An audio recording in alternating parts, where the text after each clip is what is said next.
You're listening to Out of the Box podcast with Rosie Tran. Out of the Box is sponsored by hugmetees.com. Spread love, give a hug, hugmetees.com. Guys, check us out on SoundCloud, and as always, we're on Stitcher and iTunes. If you like the show, go on iTunes and leave a positive review. You know, positive reviews and comments are the things that help the podcast out the most because it helps people find our podcast on iTunes and also share it with a friend. I'm so excited to be here today with business and life coach Sandylu Guerrero. Sandylu, how are you? I'm doing great. Thank you for inviting me. Good. So you have just taken the plunge. You have a new company called Life's Choice Coaching. Yes. And you do transformational life coaching. I've had a couple life coaches and business coaches and other people on the podcast, but everyone's business is a little bit different. So why don't you explain what you do for people who are like, okay, what is that?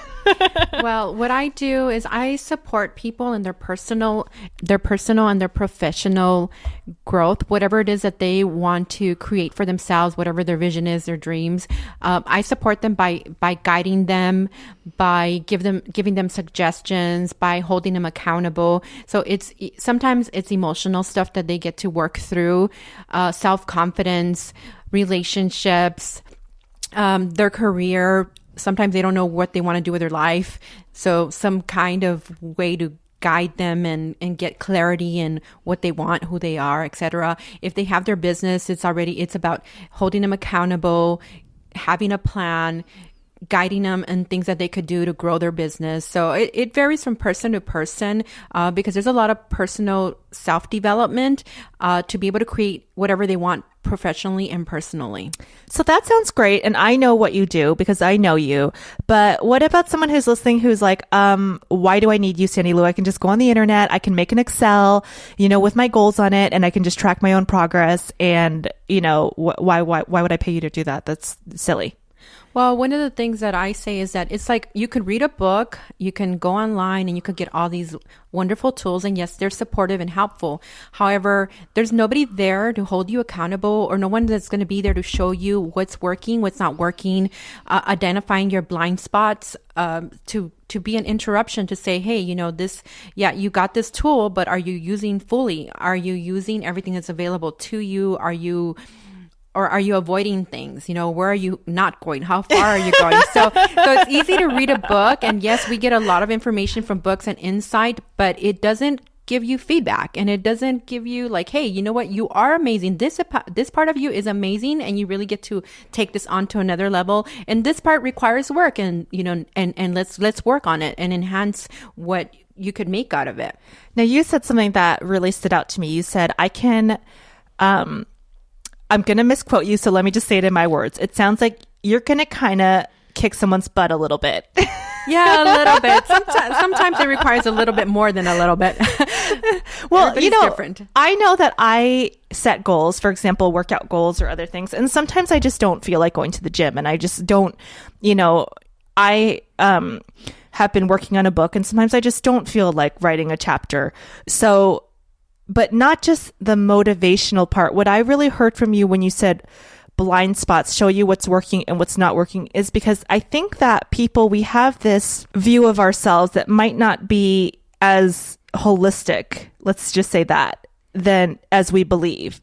Does that make sense? Yeah, that definitely makes sense. Like, I think some people think that they're nicer than they are. Some people think that they're meaner than they are. And so you sound like you're providing a sounding board or mirror a little bit more than just a motivator as well. Yes, definitely. Often we don't know how we show up in the world. We think, like you said, we're nice or we're being open. And then everything that I coach you're already finding a reason why you defend it, etc. So, and it happens very often. But once people get that I'm there to support them, that I'm there to empower them and to see them win, I say your goal is my goal. Okay, so if you're not achieving your goal, then I'm not achieving my goal. I really take it on in that level. Yeah, and I think it's really important to have a coach because a lot of times we have coaches we'll hire what is it called? Who's that? Why am I blanking? The person at the gym who motivates you. Not a bodybuilder. Why am I blanking on this? A fitness coach. Fitness coach. I'm like, what is the word? A trainer. We'll hire a personal trainer and, we'll will go and will do these things with other parts of our life. Yeah, you're talking about something that's the most important thing in your life, and it's almost like a life purpose. You said what you want to do with your life, whether professional or personal, right? Did I hear that right? Yes. So this is like the juicy stuff, the really, really good stuff that people should be hiring a coach for, right? Yes. It's people don't really understand sometimes how supportive it is to have someone on the outside that's objective to support you in what you want. Whatever it is that you want. Or sometimes, we get to where we want and then we think, okay, well, I'm there now this is it. Like, yeah, it's great. But if I'm going to live like 100 more years, what's going to happen? After a while, things become, redundant and they could even be boring. So even if you're doing what you love now, if you're not constantly evolving and learning and growing, it becomes that way. So having a coach is very supportive and in opening other possibilities and knowing that maybe you just touched on a little bit of what's possible and the possibilities are much bigger than what you'd have imagined. Yes. And I know that you have worked with helping coach people before, but what if someone is like, okay, well, did you go to college for this? What are your credentials? Who are you?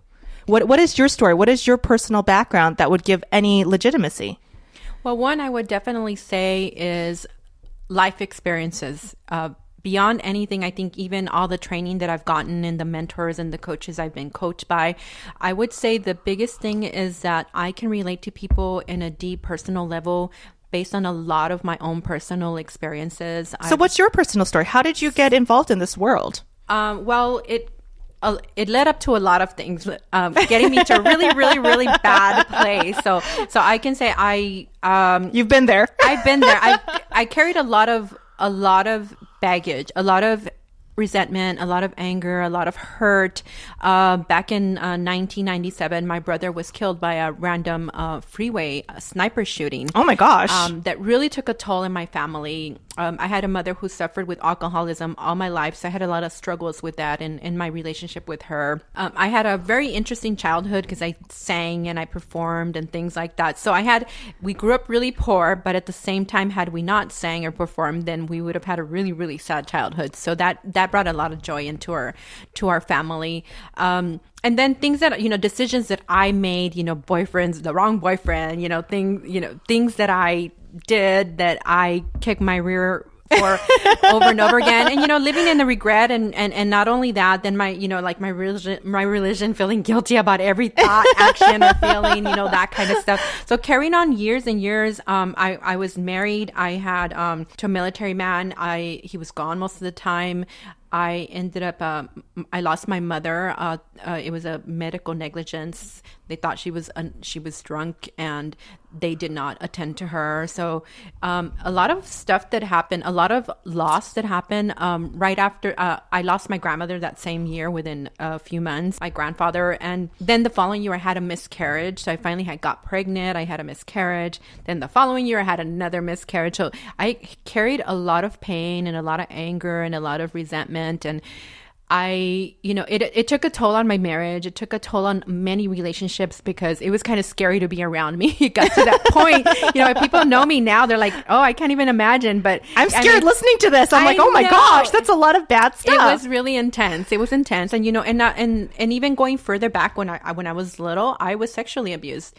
And so having all these things, we make up stuff. I made up stuff about myself. I made up stuff about relationships. I made up stuff about women because of my mom. Well, so let's break that down a little bit because some people, unfortunately my podcast is not a personal development podcast. So some of my listeners might not know what you're talking about. So you and I are in the same school of thought, of personal development thought, that people make up stories sometimes. So let's just break down, an example with what you just said, because it's very, very significant to your coaching business and what we're talking about here for the listeners to understand. So you said you were sexually abused and you made up stories about that. So what does that mean for someone who's like, well, what does that mean? Made up stories. What is she talking about?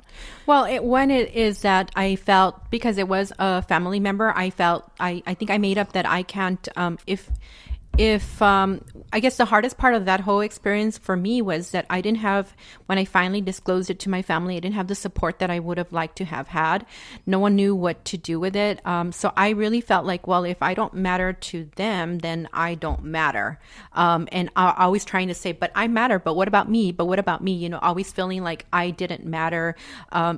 It affected my relationships with men, because then I just felt like I'm just going to be used or taken advantage of. And so because of that state of mind, then I felt like I'm going to get you before you're going to get me. So I was always in the defense. Like once I started feeling vulnerable and whatever, then my guard would go up and I start, throwing the punches before I got them. So things like that came up, now, like looking back at what I made up, like, well, what did I really expect everybody to do? Like, it's such an uncomfortable situation. What do you say? What do you do? What's the right thing? You're a kid. You don't know any better. Yeah, I didn't know any better either. And people don't know what to say. Like, it's not easy, especially when it's a family member and there's all this judgment, or you're told that you're a liar, and all these different things. Like, I'm the one who went through it, and I'm the one suffering. Doesn't make any sense.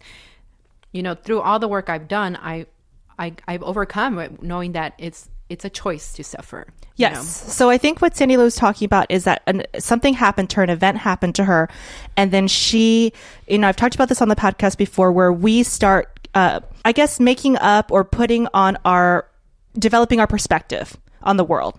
Right. Yes. So making up our perspective on the world and our views on men, our view, maybe Sandylu made up a view that men are not safe to be around. And so every single event that happens to you when you're younger, or anything traumatic, or even things that are not traumatic, they color your perspective as an adult so that you are not able to be objective about yourself. And this is where this psychological persona comes from, where we maybe think we're nicer than we are. We think we're meaner than we are. We think we're so giving, but we're really not. And so what you're saying, or what I'm hearing you say, is that you then are an objective person that can say, hey, wait a minute. You think you're being so loving in your marriage, but from what you're describing to me, it sounds like you're not being loving, right? So you're giving that third objective point of view that we get covered with from our childhoods, our past experiences, and our belief systems. Yes, definitely. So so because of my own experience, I could connect with people in so many different levels, whether it's professionally or personally, whatever it is, because I do see, I sometimes I've had people ask me if I'm psychic. I'm not. I just say, I really listen to what you're saying. I listen to what you're not saying, and I'm paying attention to everything, from your tone of voice to your eyes. Like, I'm paying attention to everything, but it's an objective. My role as a coach is to not be judgmental, to be open. She's picking you apart, not to judge you, to help you. Yeah, to support you. Yeah, I am, in a sense, picking you apart, if you want to call it that, but it's purposeful. The purpose is to support you to get through whatever it is that's challenging you, and to create, a life where you love yourself, and that you could create whatever you want coming from that place. And it sounds like it takes a lot of courage for people to look in the mirror, because I know that it's so much easier sometimes to sweep things under the rug and say, la, la, la, la, la, la, la, right? That didn't happen. Yeah, exactly. No, it is, because once we say it, then it's real. And then we get to do something about it. And if we don't, then now we're really feeling the weight of it. But really, when it comes down to it, it's like the only way to overcome things is really to go through them and to face them. So I tell people, look, I have students, as I'm coaching them, I say, you got to let it out. So whether you're writing it in a journal, or you're yelling it, or you're speaking it, or you're letting the tears come down, you got to let it out. I mean, I've seen people even throw up, you got to let out the baggage. So when you start letting out those emotions, and you start really facing the things that you don't want to face, you create freedom for yourself. You even feel physically much lighter, because you let go a lot of stuff, and some people have been holding a lifetime, and it does make a difference. But it's one of those things, is like, it's not going to be comfortable, but it's worth spending those times in being uncomfortable. What about people that say, well, Sandylu, this happened to me like 30 years ago. It really doesn't bug me anymore. I've never done any work on myself. I've never gone to therapy, but you know what? I'm strong and it just doesn't bug me and it's not affecting my current life. Well, that happens. A lot of people don't want to. That's very common. That's so common. And then as we start talking and they start talking and I start asking more questions and sometimes I'll give them homework even though they think, oh, this homework is silly. Like, this is stupid. You don't know what you're doing. And I tell people, look, it's not going to make sense. I already warned them, it's not going to make sense, but do the homework. I've only coached hundreds of people. I don't know what I'm doing. Yeah, I've only coached tons of people and coach people to coach. So I think I have a little idea of what's going to work. So I'll tell them, do the homework, so sometimes it's like, write myself a forgiveness letter. And they'll be like, okay, well, I don't really feel that way, but okay. So I'll have them write I don't need to forgive myself. Yeah. So they'll write the letter and they'll write the letter and I'll read the letter and then, they'll send it to me, whatever. They'll write the letter and I'll know they just did it. Okay. So it's a checklist, something to do. I did it. I'm complete type of thing. And then I say, okay, now when we're finally meeting, okay, now I'm going to have you read it. Uh-oh. Then that's when we get real. That's when people get connected to the letter and what it means to them and the emotion. And that's where the healing begins. The letter sometimes doesn't make it happen. It's the speaking out loud. So I pay attention to all these little details. It doesn't always make sense. I tell people it's not always going to make sense what I tell you or what homework I give you.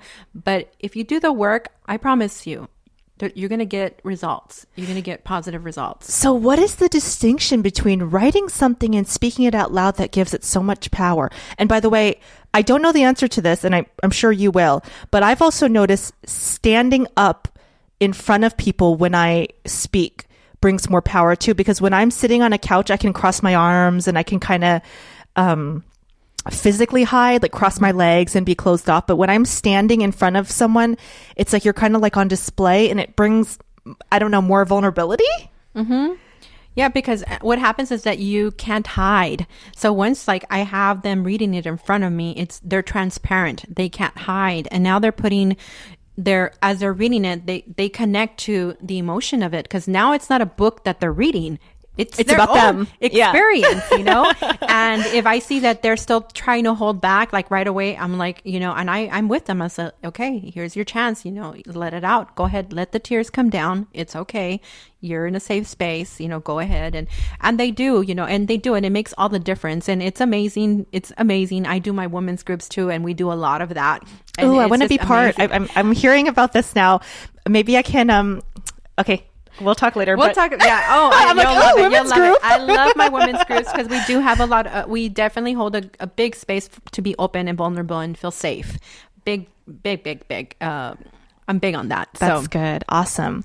Now, this sounds all good. And by the way, anytime I ask you a question, I love you, Sandylu, I'm asking as a listener who doesn't know anything about transformation. I try to think about my listeners because I've had fan mail from people who are like, oh, I love what you're talking about, but what does this mean? Or what does this term mean? But, and so I try to think as if I'm a listener who's like, has no clue what we're talking about, right? Yeah, true. That's true. That's true. So, this, sounds all good and dandy, but what about people who are like, well, I'm not a crier, or, guys, because a lot of times men are like, okay, well, that's for free. That's not really for me. How is that going to help me reach my goals? I want to be a CEO of this Fortune 500 company, or I want to, have a better relationship with my wife, but I'm not really a crier, and I'm not, that sounds like out of my comfort zone, and I'm not into that, and that doesn't work for me, because some people don't realize how correlated their personal experience in their private life affects their work life. Exactly. Right? Mm-hmm. Yeah. Well, I mean, it's very common vulnerability even for women. I mean, it's just like I remember even my own experience, because my mom was an alcoholic. She was and she suffered with depression all her life. She would cry to me and cry about everything. And at the time I didn't understand her. Now looking back, I get it. But I made up like being vulnerable was like the worst thing, like crying, like forget it. Don't make me cry because I'm going to be so angry at you and you're going to really get it, type of thing. And so it supports me with my own experience to be able to be with people. And also I don't have the attachment that they have to cry, or if they're not crying, they're not getting work done. So what does that mean? The attachment, for people who don't understand that, what is the attachment to crying? So that means you don't care, right? Yeah. So if the person cries or doesn't cry. My goal isn't to get them to cry. Okay. So that's the thing. It's like it's like, okay, they didn't cry, they didn't get the work done. Like it looks different for different people. Some people will cry. Some people will like just have an experience where you can physically see that something changed, that there was some shift in perspective, or they realize like there's this big aha moment, or it's hard to explain because even sometimes their eyes, like they just light up because they realize that their whole life they made up a story about an event, that now they have a trouble, dating women, or, they're not getting as far in their business as they want to go. They're not communicating with the higher upper management to take them on to the next level, or where it's holding them in their business where they realize, man, I have my own business and it's doing well, but I'm stuck. They don't realize that was a missing link. Yeah. Mm-hmm. Now, let's talk about some of the beliefs that people make up, just as an example for people who maybe don't realize how controlled we are by our beliefs. So there is a lot of mind talk that we do as little kids, and we grow up and we think this is quote unquote how the world is, right? So I've heard a lot of it as, for example, I know a lot of men who have certain quote unquote beliefs like, oh, all women are gold diggers, or all women are, or I hear a lot of women saying all men are jerks. Right. And so these are things that color their experience. And you've probably seen this. It really, really controls how they live and their outlook. Yeah, definitely. I really believe in the law of attraction, and because of our thoughts, if we think those kind of things, if we think that all men are dogs and all women are witches and things like that, so all we keep attracting, or even not only attracting, but we create or we push people to be those people, even when they're not.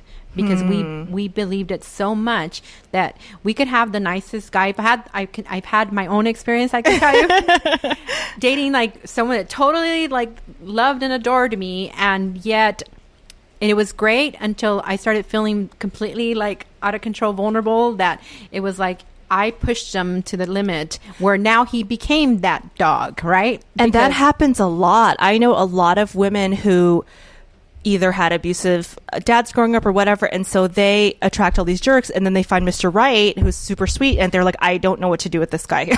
Yeah, they don't know what to do. Like, it's just like so confusing. I don't know what to do with. So what do? We sabotage it. We sabotage, or vice versa. A guy that has had an abusive mother or an off-kilter mom, and so they think all women are crazy. They meet the perfect girl, and then they cheat on her or something. Yeah, and then you hear these people saying, why did I do this? Why? Or I'm such a fuck up. And they're not realizing that it has nothing to do with their choices. They're actually living unconsciously because they're not, when you're not aware that you are being controlled by a belief or a story that you made up, then you're not in control. So you help people realize what is controlling them, it sounds like. Yeah, exactly. So like even in these cases of relationships with men and women, it's like when we don't think we matter based on the beliefs we made up from like maybe one of our parents wasn't there, a divorce, one parent was absent, I was adopted, or whatever this, the circumstance was. When you make up some way somehow in the experiences that you didn't matter, then when someone comes and says you matter, I love you, you matter, I care about you, you're like, whoa, what's going on? This exactly. person's crazy. Like, okay, I'm like, oh, I don't know what to do with this. We don't know what to do with it. We don't know how to embrace it and be grateful. Instead, if no one's there to be an interruption to you or to guide you or to say, hey, look, really, this person cares about you. You're worthy of their love. If there's no one to tell you that and you don't find a way to find that break answer, the cycle, yeah. Eventually you're going to find a way to sabotage that relationship, or you'll live miserable forever together. And you create that interruption with your coaching business. I do. And yes. this is not just about relationships too. You can do this to yourself as a relationship. How many of you have diets that you don't stick to, or just little goals like that where you just keep sabotaging yourself and and you can't figure out why. Anything that you have in your life where you're sabotaging yourself, you can't get the guy that you want, you can't get the girl that you want, you can't lose the weight that you want, you can't get the job. Sometimes, a very, very, very, very small percentage of the time, and tell me if I'm wrong, Sandy Lou, it's because of society or culture or the culture we live in or an external circumstance or because your company is corrupt, 99.9% of the times it's because you're doing some type of self-sabotage or something that you're not paying attention to or you're not aware of sometimes. Sometimes we're not aware of, and we're so caught up with stories and excuses, and those stories and excuses has got us this far, so we keep using them. But if no one is there to be an interruption, to call you out, and sometimes it could be your friends could be telling you over and over again, and your family could be telling you over and it really takes an outside person that has nothing to do with you, that's completely objective, to be able to tell you, hey, what are you doing? Do you realize that you're constantly sabotaging yourself? What is that really about? That is so true, because me and my sisters give my mom advice all the time and she never listens. 10 years we were telling my mom this one thing, she would not listen. My husband, who's a complete outsider to our family, told her and she's like, oh, that's a good idea. Me and my sisters were ripping our hair out. We're like, Mom, I've been telling you this for 10 years. Yeah, sometimes we don't want to listen to our friends and family, because I think it's not just that we don't know, because sometimes we do know. I think it's also we don't want to admit it to them. So, if I paid you to tell me, Sandylu, then I better do it because I paid you to tell me. Exactly. No, and the other thing is that we do this whole win-lose thing. So like if you're right, then and I'm wrong, that means you won and I lose, lost, yeah. Right? And ultimately you're losing anyway, because your life is still not the way you want it. Your relationship with yourself is still not the way you want it, because you're caught up in this, if I own up to what they're saying, I'm losing. So I'm because my brother was right and I was wrong and blah, blah, blah. Exactly. And I also want to reiterate that, we're talking about people that have things in their life that are not working, but I have noticed that people that hire business coaches and life coaches and other things like that, they're not losers. They're usually people who have a lot going on for them and are so open to, like you said, what's next?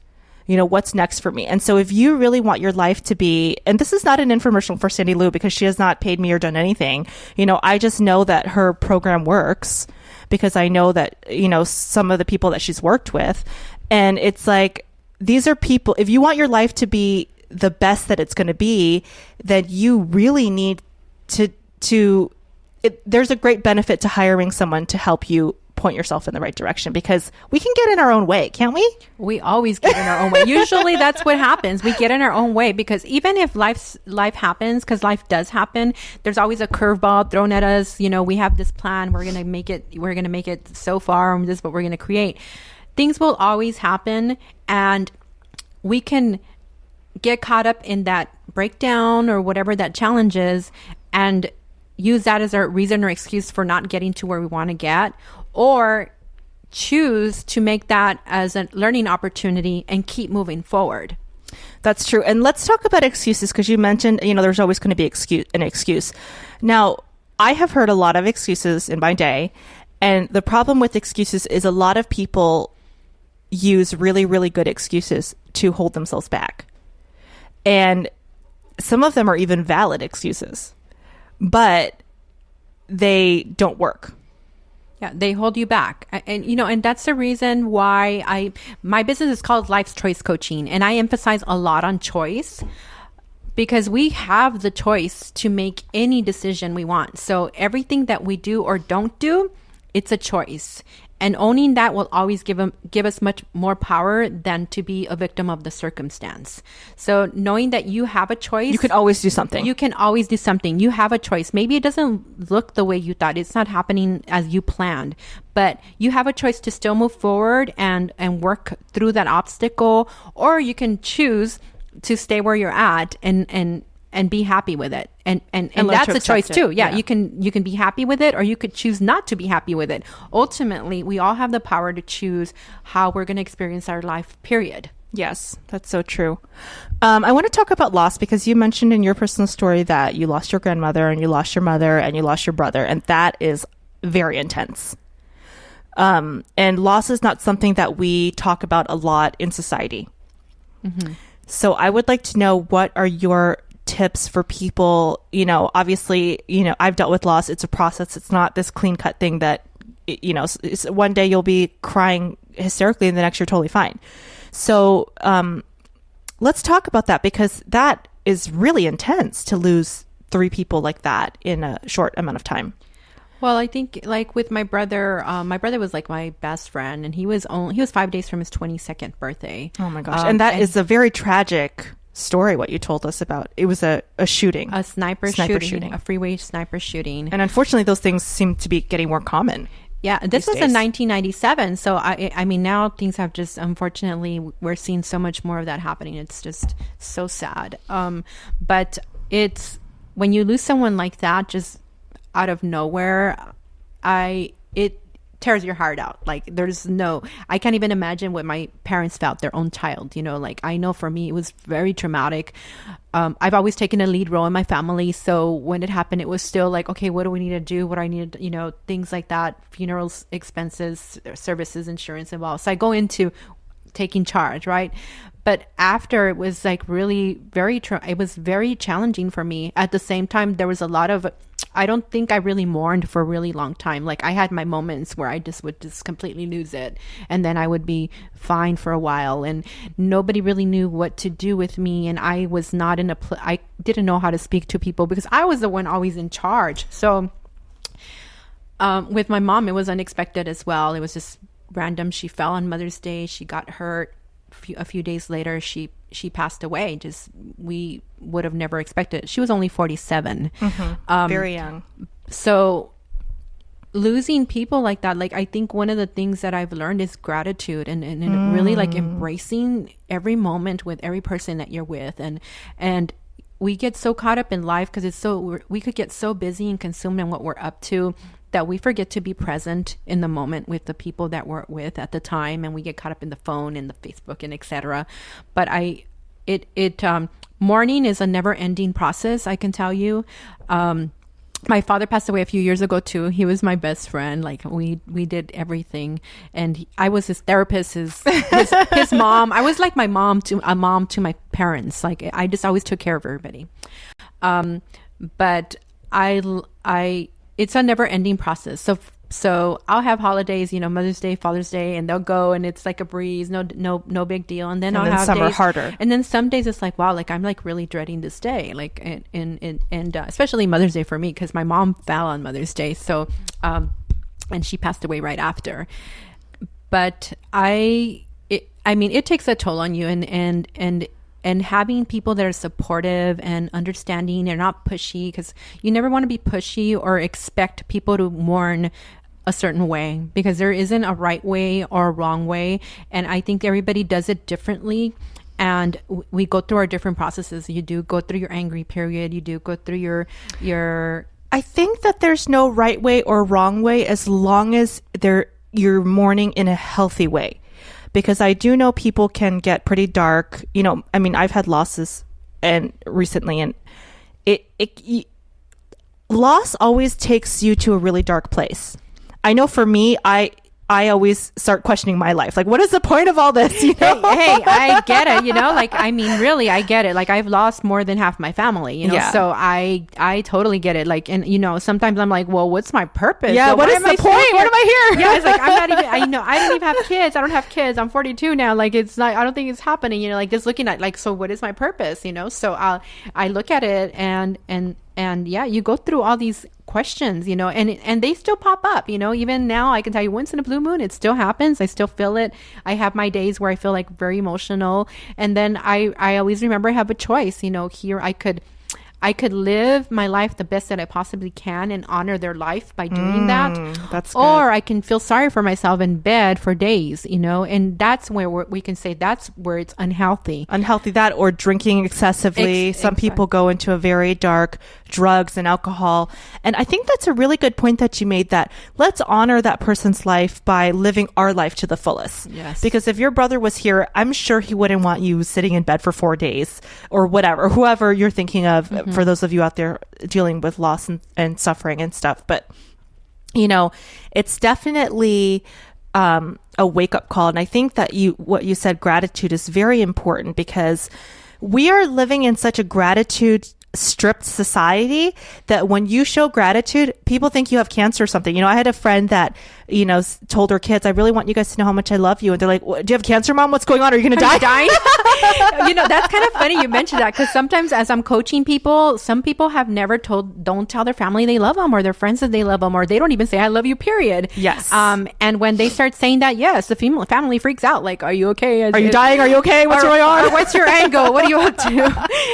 It's sad, but true, you know, and that's why I do the work that I do. You know, one of the reasons is that I had parents that were very depressed for years, because even my father had suffered from depression forever. Even though he was very happy and joyful and loved life, he really struggled with a lot of things. So I knew my dad deeper than most people, so I know his struggles as well.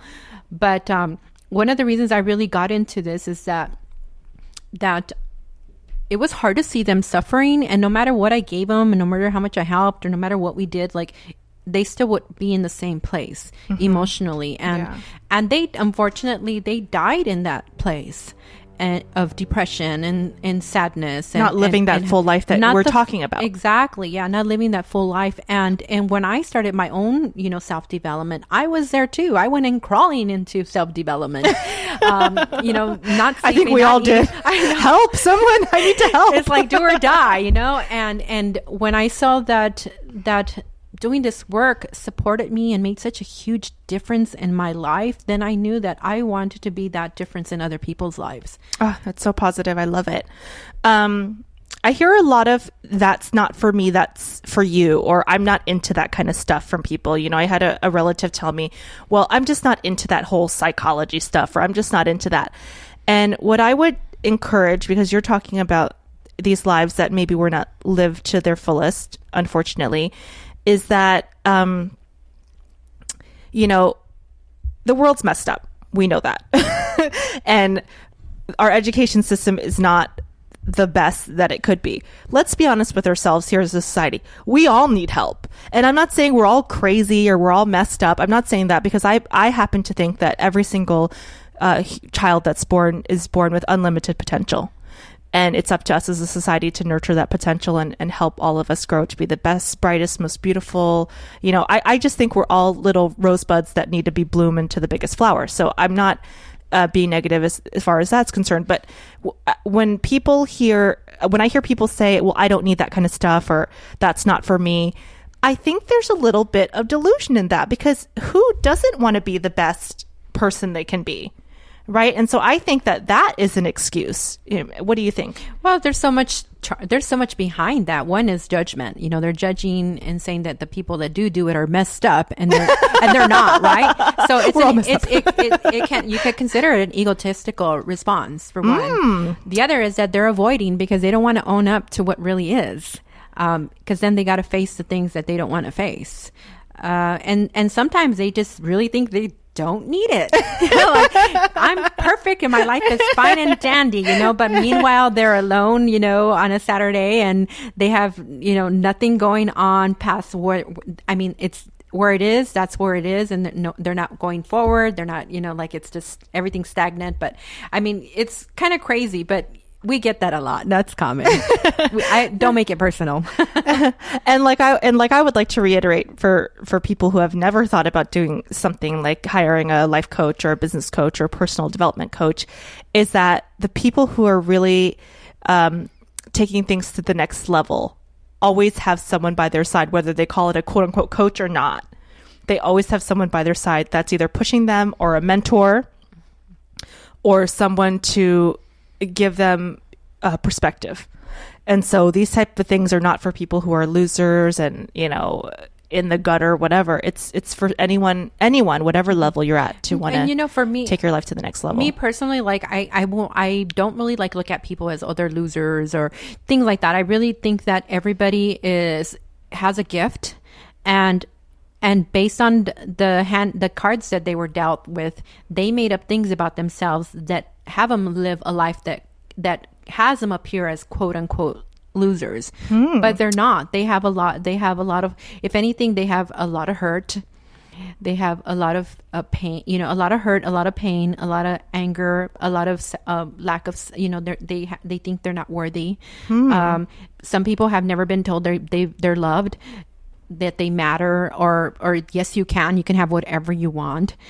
So everybody's upbringing is different, and we make up things about ourselves and society based on that. Upbringings. So me as a coach, I look at your possibility, and I'm chiseling through everything that isn't, because if I look at people in that way, kind of like a diamond in the rough type of thing. Mm-hmm.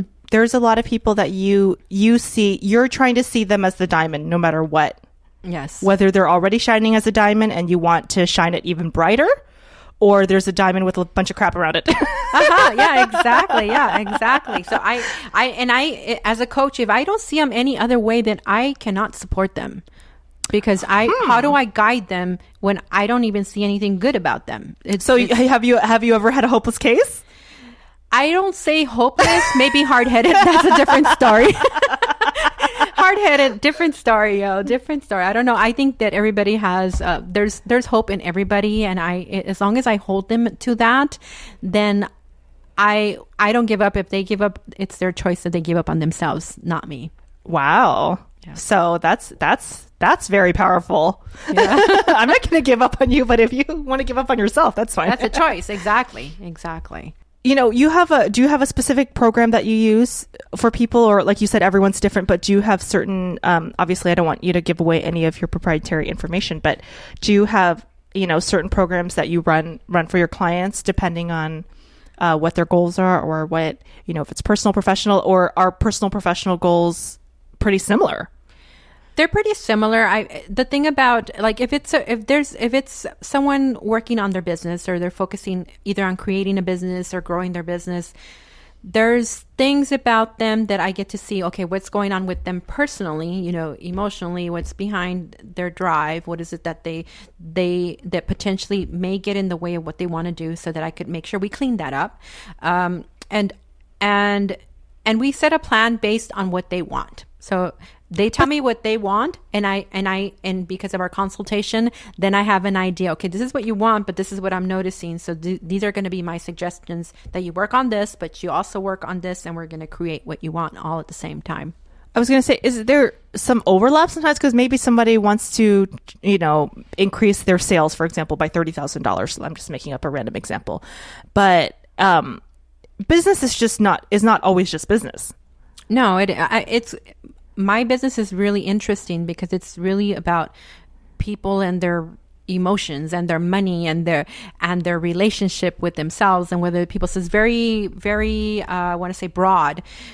My job as a coach is to really listen to see where they're at and what they really want. Because sometimes I have people say, hey, I want, I want to build my business and blah, blah, blah. And then as they're sharing, they're telling me how much they're lonely and they really want a relationship and things like that. And I can see the energy, where the energy really is. And so it's like fake, like they're talking about their business, but they really want like a wife. Exactly. Yeah. And it happens that way. So I'll say, I can coach you into building your business, and I have no problem with that. I know that it's possible and you can do it. But what I'm noticing, and what I think that you really want more than anything, is that you really want a relationship.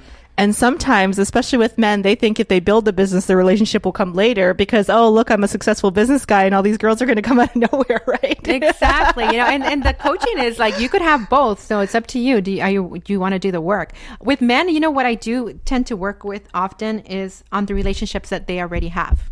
Okay. How to be a better husband, how to be a better boyfriend, how to be a better father, things like that. Because, us women, we have like in our brain, we have like a bunch of compartments, and we could be in all of them all at the same time, in every area of your life all at the same time. Men are different, where they're one thought, one single focused. Yes, they're very Hunters. single. Exactly, they're very single focused. So they don't always think of, well, what did I just did based on what I just said? What did they interpret? Because they reacted a certain way, like, what's wrong with them, But they don't realize that maybe the way they said something really was offensive or degrading or was disempowering or things like that.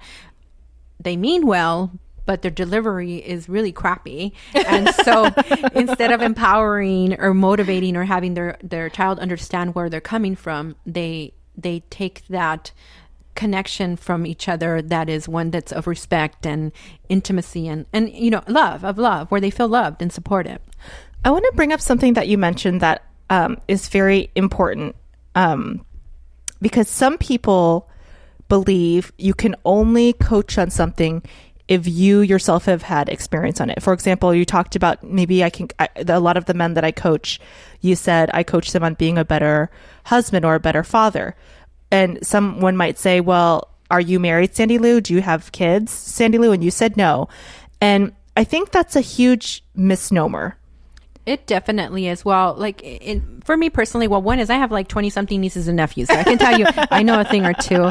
The other is that I did play a big role in my family personally as a parent in so many ways. I help most of my siblings through all kinds of stuff, my parents and stuff like that. So I've always taken a role of a mom. And the other is that I'm a sponge. So I learn from everybody. Everybody's my teacher. All my students are my teachers. I've had amazing mentors and coaches, and understanding is understanding. So it doesn't matter if it's my, I think that because I've experienced so many things personally, I tell people, I think I experienced things just enough to be able to connect with people in a deeper, profound level. Maybe I don't have kids, but I can tell you, having 2 miscarriages, for me, that was real. And that was losing my kids. So do I understand the love of a parent? Yes, I do. People sometimes dismiss it. They don't realize how deep and profound it is for some of us, and how that loss is a big deal. Not just that, but I don't think that you have to specifically have a kid to see someone is mistreating a kid, or have a kid to... Your job is all about relationships and determining that. And I think the reason I wanted to make that distinction is because I hear that a lot with people where... And it comes with the excuses where, oh, well, my wife doesn't know what, doesn't get it because she's not a man. Well, who cares if she's a man or not? She's still your wife, and this is how she's experiencing you. And so maybe you don't have a child, but you can still see that this is why it's so important. And I really, really want to reiterate this, that a third party, whether it's a coach, you don't have to call up Sandylu or use her as a coach, but a third person interacts and sees and makes and gives an opinion, because people can be so tied to their excuses that they don't even see it's an excuse. Well, it's a legitimate excuse that your wife is not a man. Mm-hmm. That's legitimate, but that doesn't mean she can't have a valid opinion on your behavior or your whatever. And it's a legitimate opinion and excuse that you don't have children, Sandylu, but that doesn't mean that you can't then give a valid opinion. Exactly. Yeah. Because I'm going to be I'll hear how they're communicating, what words are they using? Are they words that are hurtful or empowering? Is the way they're balancing their work, business life balance, relationship, with spouse balance, is looking at all of that. I don't need to have that now or have it to be able to see it. I see everything, I do my best to see everything, right?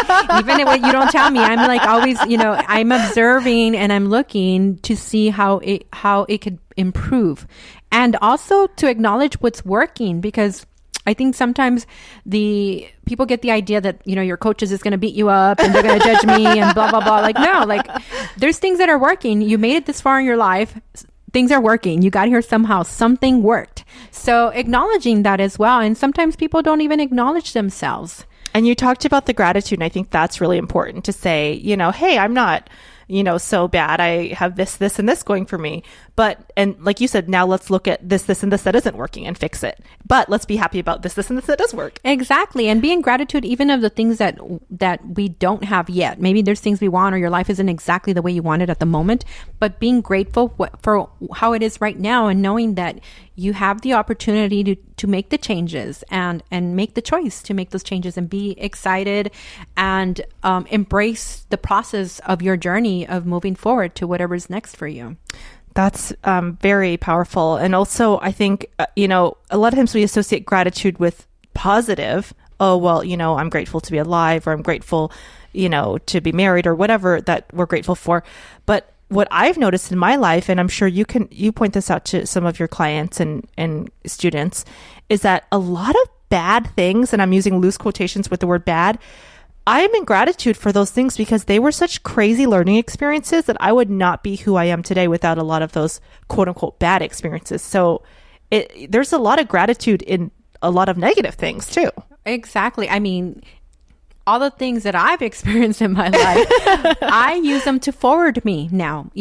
Before I used to live as a victim, feeling sorry for myself. Why did this happen to me? Yeah, poor me, why me? In that kind of state of mind, I can tell you, it got me nowhere. I just got more and more miserable. And not only that, I took everyone down with me while I was at it. But now, like, learning everything that I've learned is like using those experiences to forward me and forward other people. And that's really what it's all about. Like looking at our obstacles and our heartache and everything as an opportunity to learn and to be able to forward ourselves and forward other people. And I think it's choosing that positive perspective too, because it's so easy to fall into this poor me, why me, why did this happen? I've thought every thought in the world, from God is evil to, I've been there all the time. I've been there. And then, the guilty Catholic in me was like, oh no, and you know what? We all go through our experiences. We all do, and it doesn't make it right or wrong. It's just, it makes us human. But ultimately, we get to understand that we have the power to choose how we're going to move forward. And I think that, is a very profound statement when she said we have the power to choose to move forward. We can't control the government, and we can't control society, and we can't control racism, but we can control how we react to it. Mm-hmm. And it's not just, a positivity quote, or I think it's an Eleanor Roosevelt quote. It's real. We can choose how we react to things.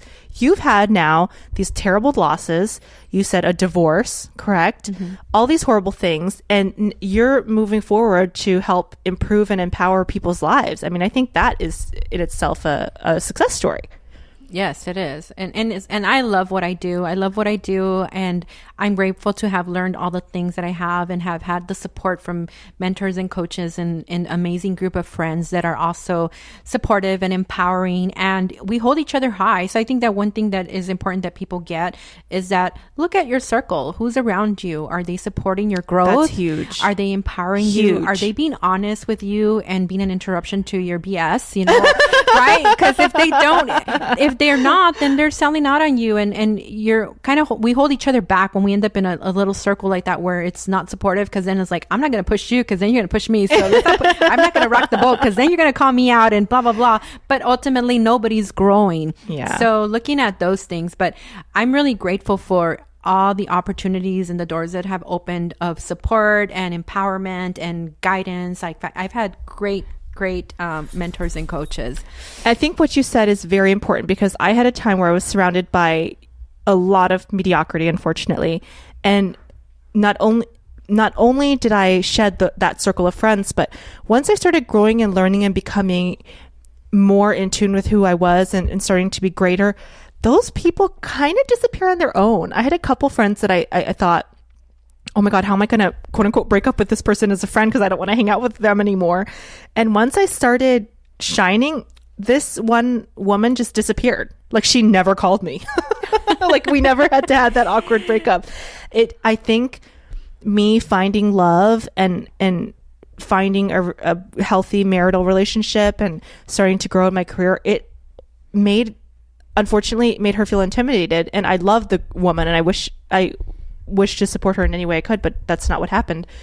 And so I think your circle is very important, because now I'm around a circle that's very supportive and loving and empowering as well. And so that really helps the people you're surrounded by, because people are either supportive of you or they're an energy suck. Yeah, it can be. Or what happens is that if you're like you're having your pity party, they'll go along with you and they'll share pity party stories and etc. And when you have a circle that's supportive, yet and loving and empowering, they'll allow you to have that pity party, but not for that long. And then they'll say, okay, now, so what's next?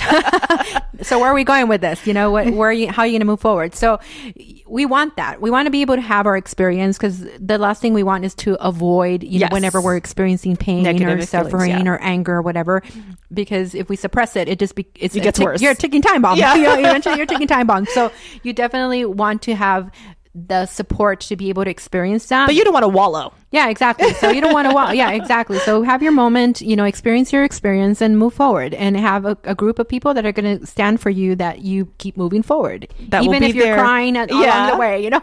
That will be there and support you when you're depressed, but also kick your butt when you've been depressed a little too long. Yeah, it's like, okay, now get off of it. It's time. TikTok. Well, I've had so much fun chatting with you. I'm so sad we have to end, but how can people find you? What is your website? How can people connect with you if they're interested in getting personal coaching or learning more about you? I have my website. It's www.Life's Choice Coaching. And you can also follow me on Facebook at Life's Choice Coaching with Sandylu. We'll also have all of that on the website. So check out outoftheboxpodcast.com for a link to all of Sandylu's internet presence, and you'll be able to find her there. Do you have anything coming up or any? Well, I do have women's groups, like I mentioned. Oh my God, before. I'm so excited. So unfortunately, I don't have dates for you right now. I'm still working out the dates, but it's a 6-week program where we meet once a week. And that sounds fun. You set goals for 6 weeks, and they're personal and professional, whatever it is, like whatever it is. If it's just like me time, pampering myself, my self-love, program, 6-week plan or whatever, or I'm going dating, or I'm going to grow my business, etc. So it's like whatever you want, but it's an opportunity for women to take time out of their busy life just to dedicate it to whatever they want, to be nurtured, to be cared for, to be empowered. And what is the value of it just being women? The value is that, who understands us more than other women? That's where it comes down to, like, who understands us better than other women. I'm the coach, I'm guiding, I'm making suggestions, and everybody has the opportunity to also contribute, because everybody has different learning experiences, so they could support and empower each other, give each other ideas or different perspectives. Often they realize they relate so much and they don't feel like they're alone, and that alone makes all the difference. So it's intimate experience. It's a lot of fun, and it's amazing. I love these groups. It's so, when we start on day 1 and we end on day 6, it's just such a big change, I also do one-on-one coaching, and that I have like a 1-month program, a 3 months, 6 months. So it depends on the need of the person. Typically we start with 1 month, and then they kind of go from there. They realize, okay, like I could really create something if I take it on to a whole other level. I do design things. So right now I'm working on one, workshop that I'm going to be doing. It'll be like a 3-hour workshop, and it's going to be about the power to choose. Wow. Well, I hope that you have dates for a women's group by the time we release the show next week. But if not, you can check out her website and Facebook, which we'll have posted in Out of the Box podcast. Thank you so much for being a guest on our show, Sandylu. Thank you for having me, Rosie. It was a lot of fun. Thank you so much, guys. This has been Out of the Box podcast with Rosie Tran. Out of the Box is sponsored by hugmetees.com. Spread love, give a hug, hugmetees.com. Guys, I keep telling you, and I'm not lying, if you want to meet someone, go on hugmetees.com and get a Hug Me Tee. My friend got 20 hugs leaving the bank. So go to hugmetees.com and support our sponsor. As always, we're on SoundCloud and Stitcher, iTunes. Go on iTunes.com, look up Out of the Box podcast, and leave a positive comment. Positive comments and reviews and 5 stars are the best way to support the podcast. I love the emails. I love the tweets. I love the fan mail. What I love even more is going on iTunes and leaving a positive comment. You can also send me an email as well. And I love the fan mail. It makes me very happy. But the positive reviews are what helps the podcast the most. Don't forget to share Out of the Box podcast with your friends and family. This has been Out of the Box podcast with Rosie Tran. I am at Twitter at Funny Rosie. Have a great week, guys.